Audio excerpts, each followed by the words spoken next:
Avoir un bon QI est une chose. Savoir l'utiliser pour améliorer son existence, celle des autres et transmettre la vie, c'est autre chose. Là se trouve la véritable intelligence. La véritable intelligence, c'est de savoir utiliser en pleine conscience ses qualités et non un chiffre symbolique représentant une capacité potentielle. QI et intelligence. L'intelligence, c'est utiliser ses capacités d'analyse pour survivre et se reproduire.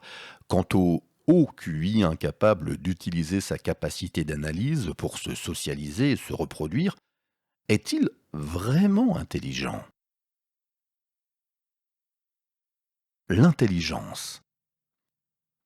L'intelligence suprême, c'est de savoir qui nous sommes et pourquoi nous sommes.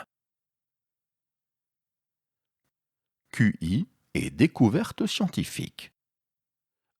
Ce n'est pas forcément les gros QI qui découvrent les choses. Les gros QI sont les cerveaux ayant des connexions neuronales bien agencées pour résoudre des problèmes par la logique, c'est-à-dire des méthodes d'analyse liées à certains câblages neuronaux permettant de répondre rapidement à des questions bien précises concernant des choses connues. Mais pour la découverte scientifique pure, ce sont globalement les cerveaux analogiques, c'est-à-dire les cerveaux ayant un foisonnement de ramifications synaptiques reliant une multitude de neurones permettant de comparer une quantité phénoménale de mémorisation d'événements vécus et de choses apprises pour trouver des corrélations dans des observations mémorisées et établir ainsi des déductions nouvelles aux fonctions et au rôle de certaines choses.